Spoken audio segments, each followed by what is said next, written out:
Bonjour et bienvenue chers Alformers dans cette vidéo de découverte des malwares.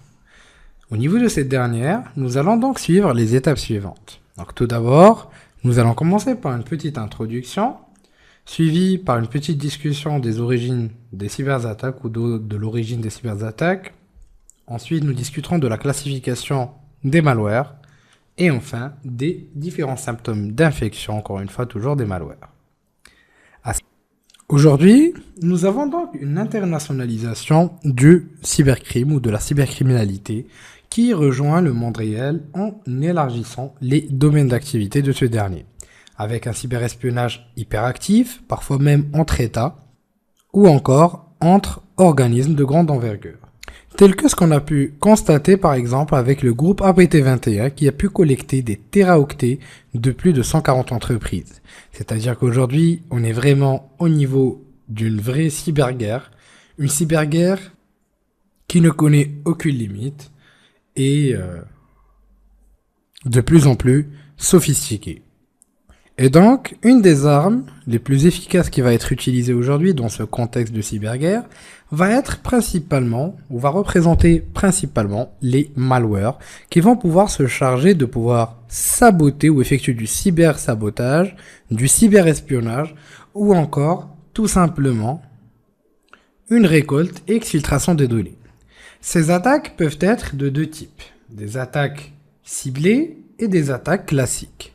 Pour les attaques ou concernant les attaques ciblées, c'est des attaques qui ont un grand impact sur la cible, qui sont basées sur une stratégie et une cible bien déterminée, avec de très bonnes compétences techniques, et l'utilisation de techniques sophistiquées et de techniques de furtivité.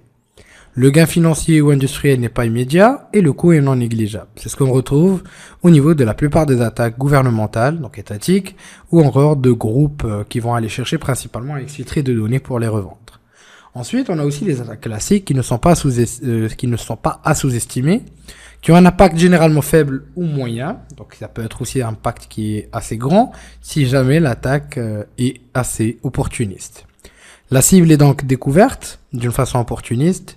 On a une variation de compétences, donc on peut avoir vraiment un script qui est de base, ou encore des hackers chevronnés, tels que ce qu'on a pu voir avec WannaCry. Les systèmes ciblés sont donc souvent non ou partiellement patchés, et le gain rapide, financier bien sûr, ou industriel, est rapide et immédiat. Donc ici, on a surtout des groupes qui vont aller chercher de la reconnaissance. Reste à savoir que les attaques les plus efficaces restent bien sûr les attaques ciblées. Ces malwares peuvent appartenir à différentes catégories selon donc tout simplement le contexte. Donc on va discuter des principales catégories de malware qu'on va ensuite donc tout simplement détailler par la suite. Donc il existe vraiment plusieurs familles de malware. Donc nous allons essayer encore une fois de nous focaliser sur une liste non exhaustive des principales catégories. On retrouve tout d'abord, la catégorie la plus connue qui reste le virus, qui est un ancien terme pour dire malware, donc qui est généralement caché dans un autre programme anodin et qui a pour objectif de se reproduire et de pouvoir s'injecter dans d'autres programmes. Donc c'est un petit peu le format générique des logiciels malfaisants. Donc aujourd'hui on dit beaucoup plus aussi malware pour définir tout logiciel malfaisant. Donc mais malware est beaucoup plus en adéquation avec donc ce qu'on retrouve de nos jours en termes de d'applications malveillantes.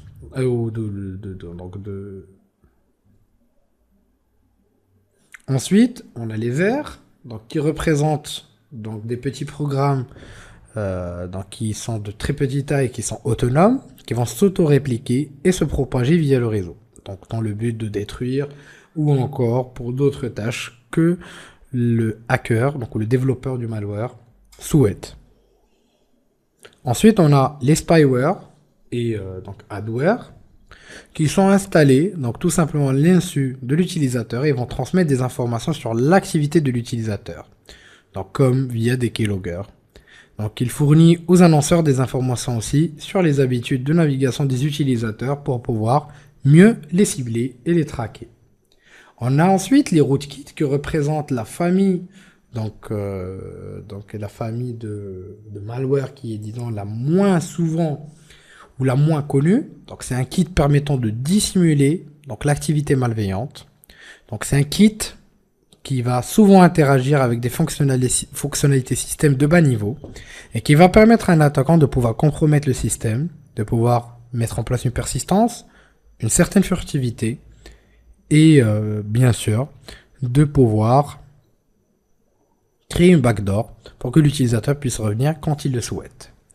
Concernant les botnets, donc ça représente tout simplement un réseau de machines zombies qui sont donc de machines zombies infectées, qui vont pouvoir être utilisées ou exploitées pour des attaques de déni de service distribués, du crypto mining et ainsi de suite.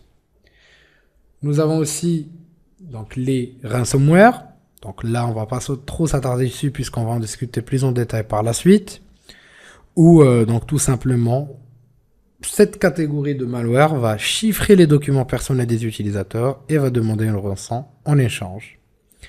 Et pour finir, nous retrouvons donc les crypto-miners qui vont s'exécuter dans le navigateur et qui vont utiliser les ressources de la machine pour miner des crypto-monnaies. Donc le navigateur reste le principal moyen des crypto-miners, mais ils peuvent aussi être exploités grâce ou à cause d'une vulnérabilité. Donc, ils vont pouvoir créer un petit process pour pouvoir effectuer ou utiliser les ressources de la machine pour miner des crypto-monnaies. Il existe vraiment plusieurs symptômes d'infection. Donc, il n'y a pas vraiment une liste exhaustive, mais il existe plusieurs éléments qui peuvent nous diriger vers la piste ou une piste d'infection. Nous retrouvons notamment le comportement bizarre sur la machine. Donc, c'est ce qui est principalement de l'old school ou des malwares old school. La souris qui bouge toute seule, des ouvertures de fenêtres en permanence, ou encore du ralentissement ou le ralentissement du système, à cause par exemple de crypto-miners. Ça peut aussi être de l'utilisation de beaucoup de ressources, que ce soit processeur ou mémoire, ou encore GPU, qu'il faut aussi continuer à visualiser. On peut aussi avoir un processeur qui chauffe en continu, un changement de mot de passe de vos comptes, que ce soit utilisateur ou vos comptes sur des plateformes SAS, ou encore des transactions depuis votre compte bancaire.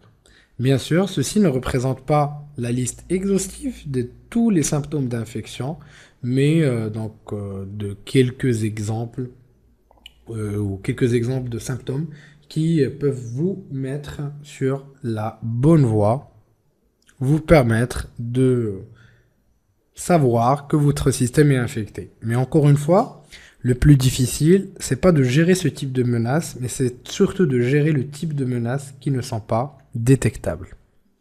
Je vous dis merci de votre confiance et à la prochaine vidéo sur Alpha.